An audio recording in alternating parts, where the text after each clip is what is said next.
and maybe they come in a little less, but their benefits look a little different.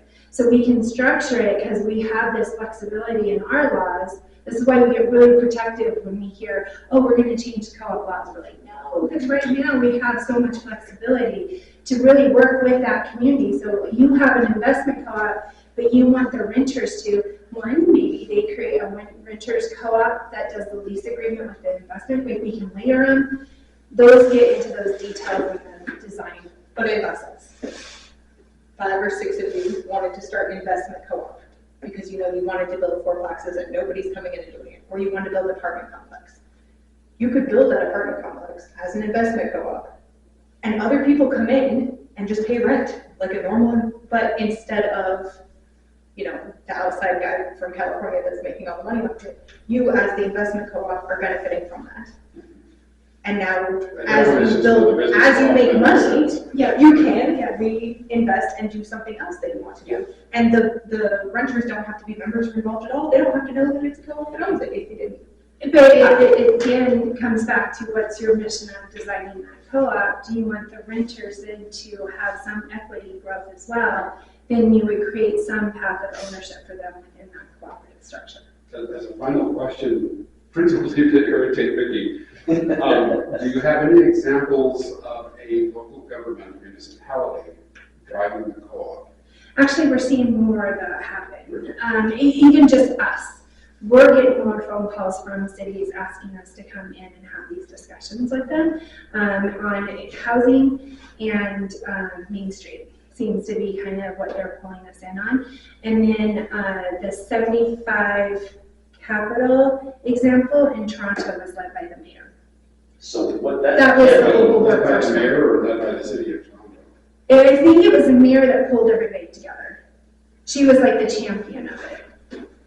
If you happen to have examples of where actual municipalities are the cooperative force or the primary investing force in a co-op, Okay. I would be curious to have you. Let me dig and see. Yeah, so you want to know I would say city. disposal of city-owned or county-owned property, there's such a kind of long, drawn-out process.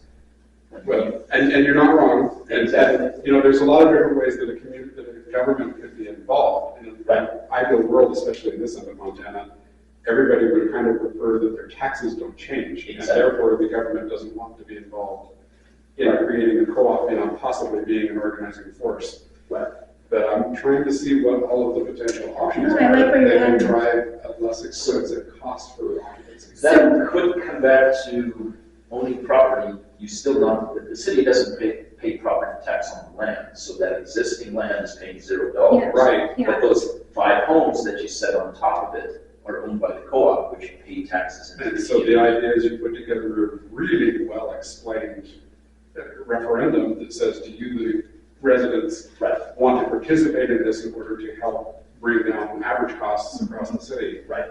And It's a it would hard be an interesting conversation. test, but it would be a very, you have to word it right. Yeah, absolutely. And people smarter than I would have to be involved in that. I That's why would we have say, Vicki. right. Vicki, you're going to get this, right? I would say one of the there's a hidden statute. I've never checked to see if cities can do it. So Cascade County had me come in and I did a number of presentations to the MACO and those guys. There is a statute within the state law that they can donate blighted properties to affordable housing. Now the term affordable is a little loosey-goosey on those.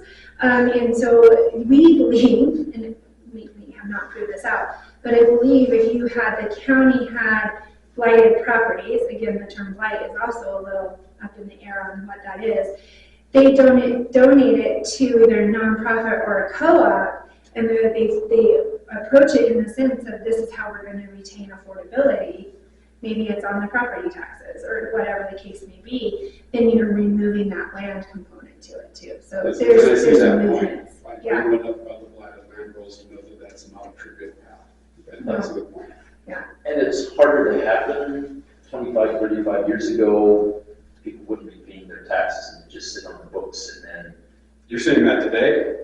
you are. The problem is there's some firms that are paying that back tax, and you, the owner, has to pay it plus 10%, or that private entity takes the home for the taxes after, is it 3 or 5 years? I don't want to derail the conversation. Can you and I want to ask you one question? Yep. If you don't mind. Well, I really appreciate the questions, because it made me go, oh, the HOA really was like, that's it. I do have an HOA group wanting to convert to a co-op, and I don't understand why you would do that either. I'm like, because they own water and wastewater, and I was like, I don't think a co-op's going to be eligible for, like, change it to a district, so you can go after water and wastewater funds. So that's something to be cautious of on the non-side. Okay, Lindsay's going to go through the Tell of Two Cities for you guys, and we're going to get you up and moving, because, you know, You've been sitting for it. yeah. So we're going to get, but first she's going to talk to you about Tell of Two Cities, and then we're handing this over to you guys to start thinking about what this could look like. Okay. Maybe.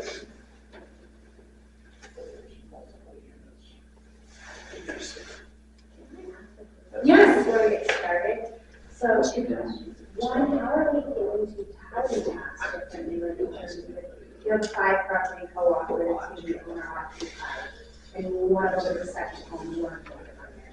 How is that, like, are you taxed all separately, is it taxed together? That's a great question. I would have to actually dig if you have a primary and a second home. I don't know if I can answer that, because you're taxed on your property, right, values. Yeah. So I think you would be taxed on those property values like that, but with the co-op structure in there, We're not tax professionals. yeah. Okay. That'd be fine. Pretty similar. That would be, yes, it's We not, have very clear guidelines about certain things. my guess is it would not, I don't think it would trigger that, Well, it would be the co-op that would own it. right, so it's And just a business so entity. then it would be your corporate tax, and your property tax would be that way, is what I would think. So for those who are worried about that, because your homestead exemption for your reduced tax, you may see areas like Sealy, you may turn some of those secondary homes into co-ops to avoid some of that increase in taxes. And then my one other question Yeah. is, a builder comes in and builds homes and goes to sell them all off. How does the co-op and when does the co-op come together when you have 5 properties that are potentially being listed and sold and closing at different times? What do like the rules and the governance of that come together? So if you have a developer creating and you know that you're going to be purchasing those, the co-op would be developed right along parallel with it and ready to go when the first house is ready to go. Okay, so the builder is going to put. Or the co-op can be the builder and the developer. Okay. Yeah, on that. So we have an example, it's, they're opening their doors in Billings, it's called Village Cooperative, it's a senior housing. They're a nationwide company. Village cooperatives are basically, they create the co-op, they create the units, they create the entire village, they plop it down into the city as the developers, and then they open the doors for members. So that is A little a different. little different from what we do, National where we levels work are on the different. ground up. These guys come in and hand you a key, here's the key, you become a member of your co-op. And so that is another one. They have a size limitation though. We're trying to get them to look at like a Livingston-sized city or town in Montana. Billings is the only one so far that they're even considering. So, And again, remember, there are some differences in your taxation at the end of the year, but you still, if you are living in a housing co-op that you're an owner within, you are still paying, I mean, you can utilize that as part of your itemized deduction in your social aid. yeah, so the way if you are in a traditional housing co-op, you get what's called a shared loan, which is basically your mortgage. And your equity is all in there too. And so the way that you model it, you still gain equity, but you gain equity on the share, not on the individual property. I'm going to throw one wrench into this, is the legislators and the governor 2 sessions ago passed House Bill 819. So they put 50 million or 100 million I aside. think 50 with another 50 With coming or another, so something. $100 million across the state to buy down the cost of a home by up to 30% for people who fit in a very specific workforce. I think it's 60 to 120% or 140% of whatever it is. So Broadwater County has chosen to go with Homeward in Billings. So they have about $400,000, which is now becoming available, which if homes are selling for $400,000, you get a $120,000 buy down, so we can buy 2.5 homes. But at that point, is the person comes into it, 30% is paid for up front. The state or Homeward gets the money back when you do sell, which could be 3 years, it could be 30 years. There's some cap on the equity, there's some kind of weirdness within it, but that could be, I just want to bring it up because that could be where we have a housing co-op, which instead of going out and having people buy a $300,000 or $400,000 old crappy home, we could build a $250,000 or $300,000 brand new home that's energy efficient, get them 30% down, and do 5 or 6 homes at that point.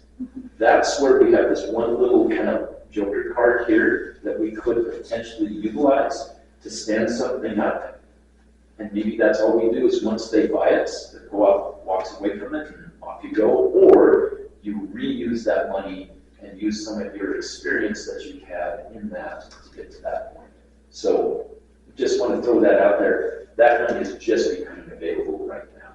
And in the last session, underneath Board of Investment in the housing, the Great Big Housing Package, they actually funded a cooperative housing loan program too, which doesn't do shared loans though, so it's more for the bricks and mortar side of it. I gotta work with Dan.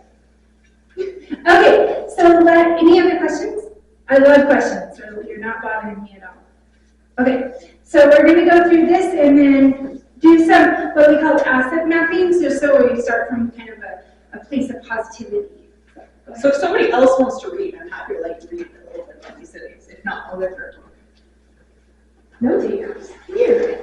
Okay, so story 1, the town in decline. This town has seen better days. The mill once anchored the local economy closed last year, leaving dozens without work. Many of those who lost their jobs felt stuck. They spent decades in one trade and now see few options. Main Street tells the same story: empty storefronts, faded signs, and the sense that time has passed the community by. A recent fire destroyed one of the town's oldest and most beloved buildings, a place that once brought people together. It feels like the heart of the town burned along with it. While nearby communities are booming with new development, trendy restaurants, and tech-driven industries, this town struggles to compete. There aren't enough amenities to draw new families, and young people are leaving after graduation in search of opportunity elsewhere.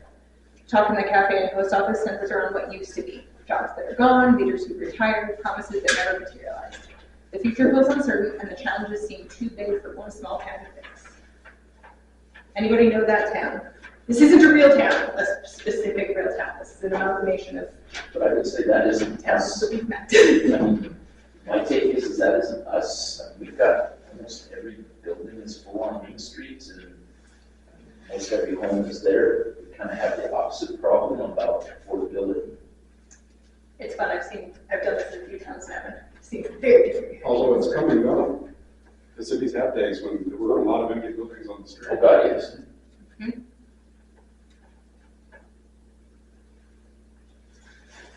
Tech has not been our friend. It just thinks that it's funny. I'm trying to keep it from going ahead though. Okay. So town 2 is the town of possibility. This town is standing at the edge of opportunity. When the mill closed, it left behind not just empty buildings,